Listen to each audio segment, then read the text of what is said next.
Hello student, हमारे इस channel पे आपका स्वागत है।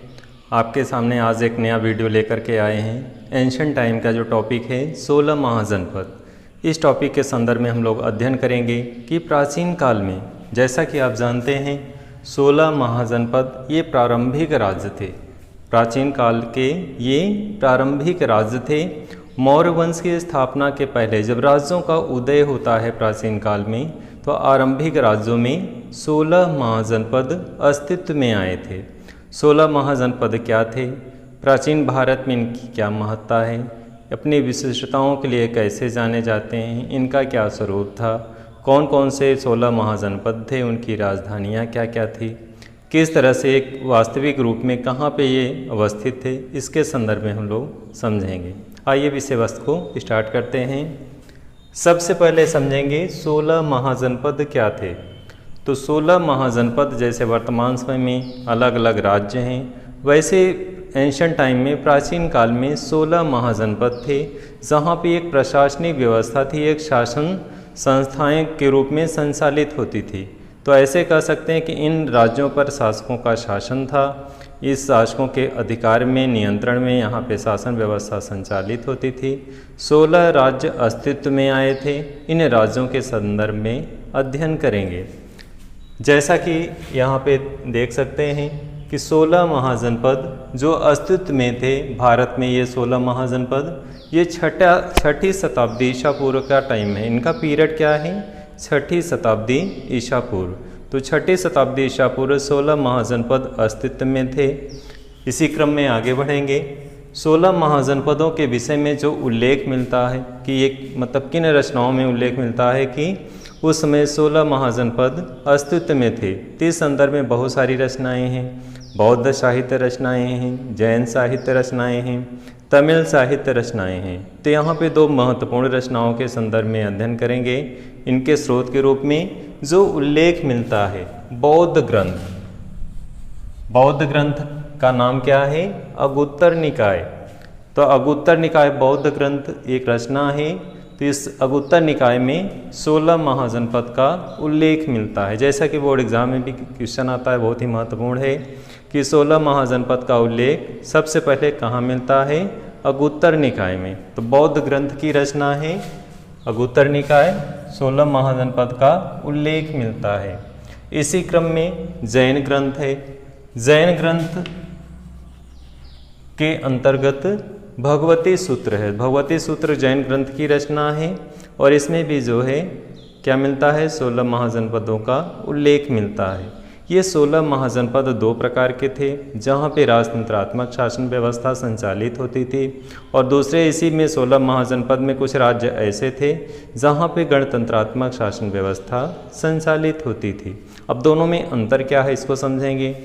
इन 16 महाजनपदों में कुछ राज्य ऐसे थे जो गणतंत्रात्मक थे। गणतंत्रात्मक से तात्पर्य था कि ऐसा राज्य जहाँ पे शासक का जो है पद वंशानुगत नहीं होता था, उसका चयन किया जाता था एक समिति के माध्यम से, और उस समिति के सदस्यों के माध्यम से यहाँ पे शासन संचालित होती थी। राजतंत्रात्मक शासन में पद वंशानुगत होता था और राजा जो है शासन करता था। उसके मृत्यु के बाद उसी पीढ़ी से, उसी वंश से अगला व्यक्ति शासक बनता था या राजा बनता था। तो इस तरह से दो प्रकार की शासन व्यवस्थाएं इस टाइम में थी, राजतंत्रात्मक और गणतंत्रात्मक। तो इस तरह से दो शासन व्यवस्थाएं संचालित हो रही थी इन 16 महाजनपदों में। ये 16 महाजनपद प्रारंभिक राज्य थे और इसी के पश्चात आगे चल के मौर्य राजवंश की स्थापना होती है। तो मौर्य राजवंश किस तरह से भारत में राजनीतिक एकता स्थापित किया, बहुत सारी घटनाओं को आपने प्राचीन भारत के इतिहास के संदर्भ में अध्ययन किया है। जैसा कि बहुत सारी स्टोरी भी जानते हैं कि भारत में राजनीतिक एकता स्थापित करने वाले प्रथम शासकों में कौन थे। तो मौर्य वंश से स्टार्ट करेंगे। चंद्रगुप्त मौर्य जो है भारत में राजनीतिक एकता स्थापित करने वाला प्रथम शासक था। तो ये स्टोरी है, उस समय भारत में छोटे छोटे राज्य थे। आगे चल करके चंद्रगुप्त मौर्य यानी मौर्य वंश की स्थापना होती है, जिसमें चाणक्य का विशिष्ट योगदान होता है भारत में राजनीतिक एकता स्थापित करने में। उसके पहले मौर्य वंश के पहले ये आरंभिक राज्य थे जो छठी शताब्दी ईसा पूर्व अस्तित्व में थे। तो इस तरह से 16 महाजनपद का उल्लेख मिलता है। प्राचीन भारतीय संस्कृति, प्राचीन भारतीय इतिहास गौरवमयी संस्कृति से युक्त है। ये अपने आप में सारी चीज़ों को पिरोए हुए है। हमारी गौरवशाली परंपरा, हमारी गौरवशाली संस्कृति को आत्मसात किए हुए है। प्राचीन इतिहास जो प्रारंभ होता है, वैदिक काल, पौराणिक काल, वो सारी चीज़ें तो पीरियड है ही, लेकिन जो ऐतिहासिक, जहाँ से ऐतिहासिक साक्ष्य प्राप्त होने लगते हैं, ऐतिहासिक रचनाएं मिलने लगती हैं, मौर्य वंश से ही प्रारंभ होता है। इसके पहले जैसा कि आप जानते हैं, इतिहास जानने के जो स्रोत हैं उनको दो वर्गों में रखा गया है, साहित्यिक स्रोत के रूप में, और इसमें जो है साहित्यिक स्रोतों को भी दो भागों में डिवाइड किया गया है, धार्मिक साहित्य। और धार्मिक साहित्य में तीन पार्ट आ जाएंगे, वैदिक, बौद्ध एवं जैन।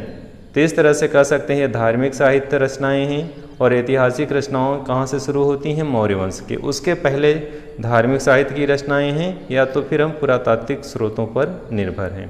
लेकिन ऐतिहासिक साहित्य जो स्टार्ट होता है वो मौर्य वंश यानी चंद्रगुप्त मौर्य के टाइम में चाणक्य का जो अर्थशास्त्र है, इस रचना से ऐतिहासिक साक्ष्य के रूप में यहाँ से प्रारंभ होता है।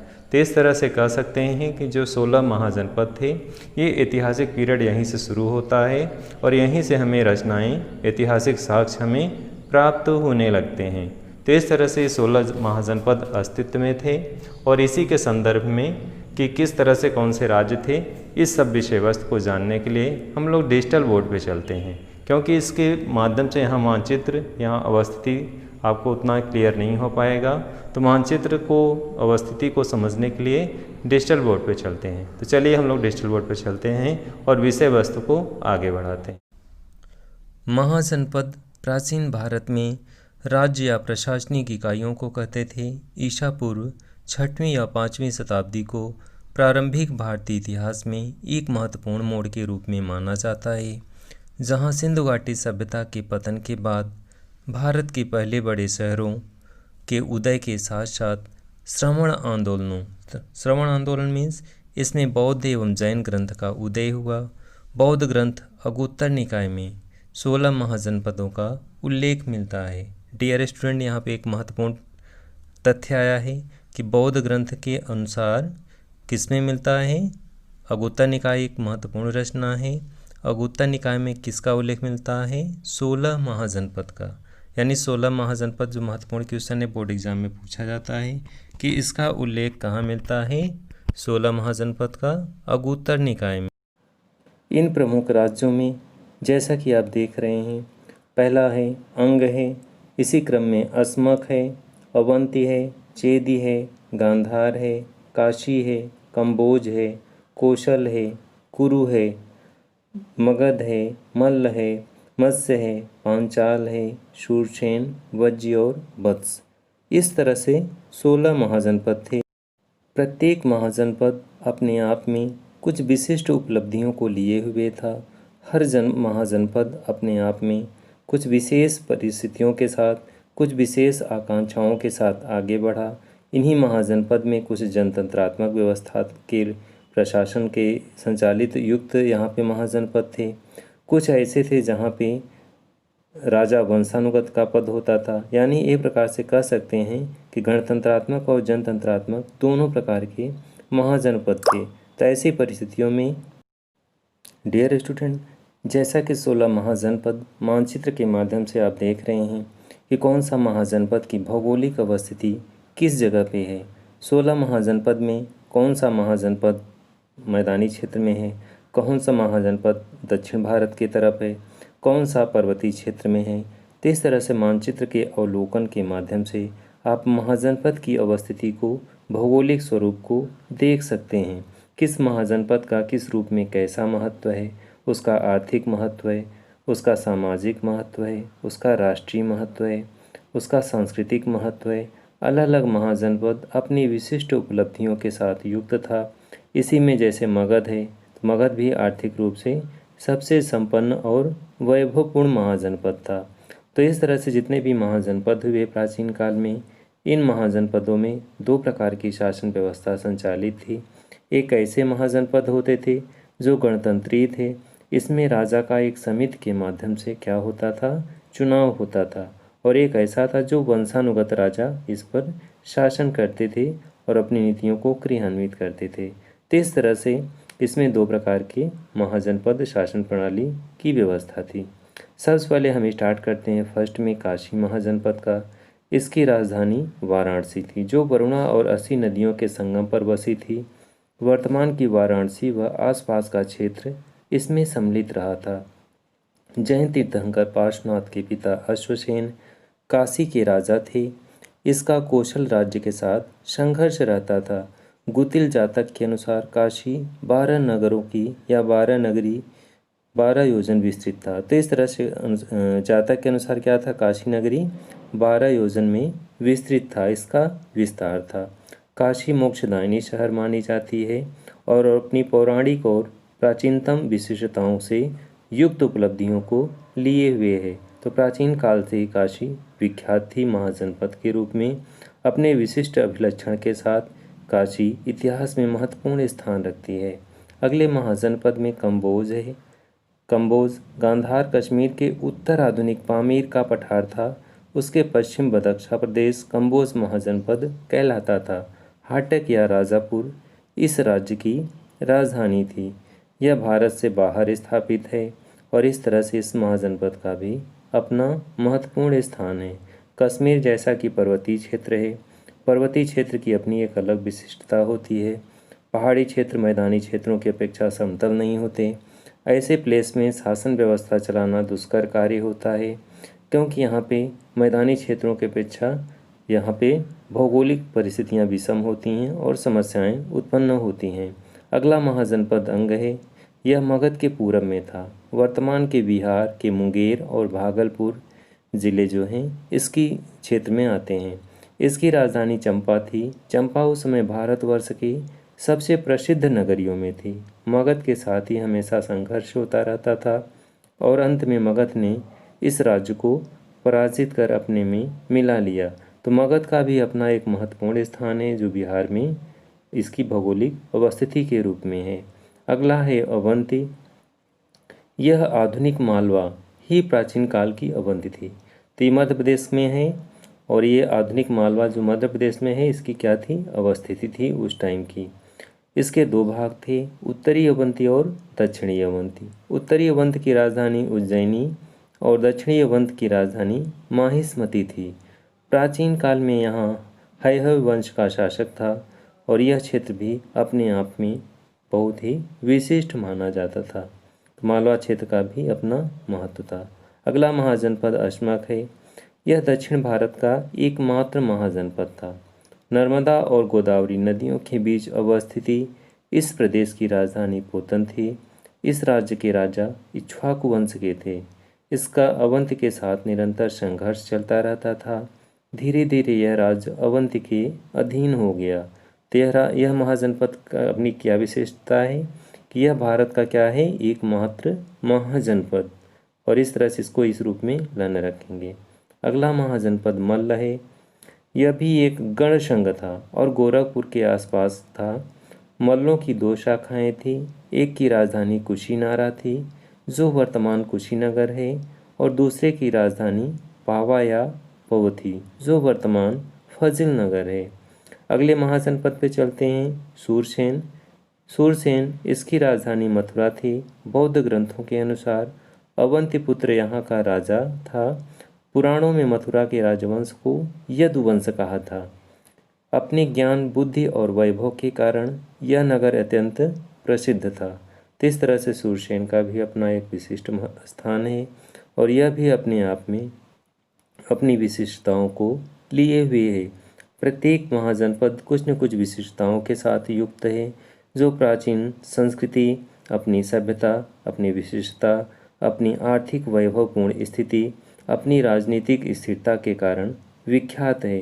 प्राचीन इतिहास में बहुत सारे ऐसे महाजनपद हुए जो आगे चल के भारत में राजनीतिक एकता के रूप में प्रतिष्ठापित करते हैं, यानी पूरे भारत में एक प्रकार की प्रशासनिक व्यवस्था को संचालित करवाते हैं। नेक्स्ट महाजनपद में मत्स्य महाजनपद है। इसकी अवस्थिति को देखेंगे। इसके अंतर्गत राजस्थान के अलवर, भरतपुर व जयपुर जिले के क्षेत्र थे। तो यानी इस क्षेत्र में जो है अलवरपुर, भरतपुर और जयपुर के क्षेत्र इसमें शामिल थे। इसकी राजधानी विराटनगर थी और यहाँ के लोग बहुत ही ईमानदार एवं शांति प्रिय थे। तो अपनी ये भी एक विशिष्टता के साथ युक्त था। अगला महाजनपद मगध है। मगध महाजनपद दक्षिण बिहार के पटना व गया जिलों में स्थित था। इसकी प्रारंभिक राजधानी राजगीर थी, जो चारों तरफ से पर्वतों से घिरी होने के कारण गिरिवज्र के नाम से जानी जाती थी। मगध की स्थापना बृहद्रथ ने की थी और बृहद्रथ के बाद जरासंध यहाँ का शासक था। शतपथ ब्राह्मण में इसे कीकट कहा गया है। आधुनिक पटना तथा गढ़ जिले और आसपास के क्षेत्र सभी महाजनपदों में सबसे शक्तिशाली महाजनपद के रूप में जाना जाता है। इस पर हर्यक वंश यानी नंद मौर्य वंश के आदि का यहाँ पे क्या था, शासन था। तो इस तरह से हर्यक नंद मौर्य आदि के शासन किया यहाँ पे। भविष्य में जाकर चंद्रगुप्त मौर्य ने घनानंद को हराकर और इस मगध का प्रतापी शासक बन गया, जो आगे चल के मौर्य वंश के नाम से विख्यात होता है। इतिहास में मौर्य वंश बहुत ही प्रसिद्ध है। नेक्स्ट महाजनपद में चलते हैं हम लोग। अगला महाजनपद है जो पश्चिम उत्तर प्रदेश पांचाल की 2 शाखाएं थी, यानी पांचाल महाजनपद जो है इसकी कितनी शाखाएं थी, 2, उत्तरी और दक्षिणी। उत्तरी पांचाल की राजधानी अहिछत्र थी और दक्षिणी पांचाल की राजधानी काम्पिल्य थी। मध्य दोआब क्षेत्र बदायूं, फर्रुखाबाद आदि क्षेत्र इसके अंतर्गत आते थे। तो पांचाल देश का अपना एक शासक था, अपना एक गौरवमय इतिहास है। जैसा कि आप जो है पौराणिक किताबों में, रामायण महाभारत में इन चीज़ों का उल्लेख मिलता है। वत्स महाजनपद के अंतर्गत देखेंगे, यह उत्तर प्रदेश के प्रयाग, आधुनिक प्रयाग के आसपास के क्षेत्र केंद्रित था। पुराणों के अनुसार राजा निषच्छ ने यमुना नदी के तट पर अपने राजवंश की स्थापना तब की थी जब हस्तिनापुर राज्य का पतन हो गया था। इसकी राजधानी कौशाम्बी थी। तो कौशाम्बी प्रयागराज से 80 किलोमीटर दूर पश्चिम दिशा में है। प्रयागराज अपनी विशिष्टताओं के लिए प्रसिद्ध है। प्रयागराज में कुंभ मेला का आयोजन होता है। प्रयागराज का पौराणिक, ऐतिहासिक और कह सकते हैं आर्थिक महत्व है। प्रयाग नगरी अपने आप में सांस्कृतिक विरासत को समेटे हुए है।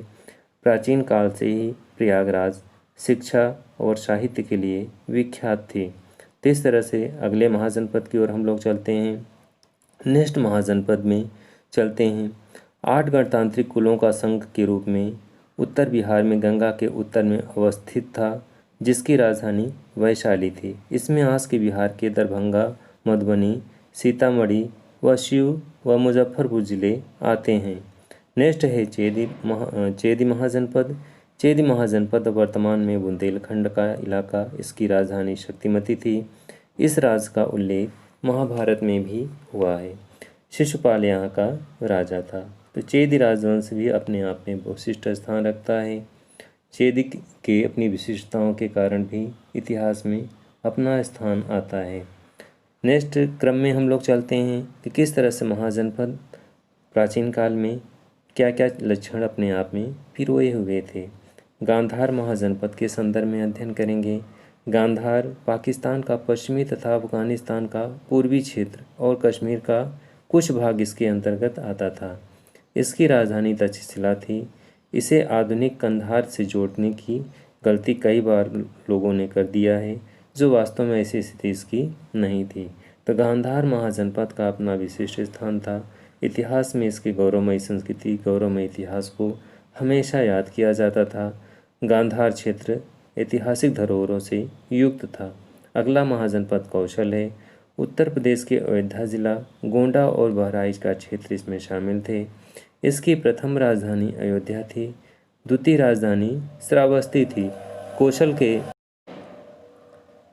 कौशल भी अपने आप में एक महत्वपूर्ण था। ये भी एक ऐतिहासिक संस्कृतियों से युक्त महाजनपद था, जो इतिहास में समय समय पे याद किया जाता है। तो कौशल महाजनपद इतिहास में अपने विशिष्ट उपलब्धियों के साथ, विशिष्ट सांस्कृतिक धरोहर के साथ विख्यात है।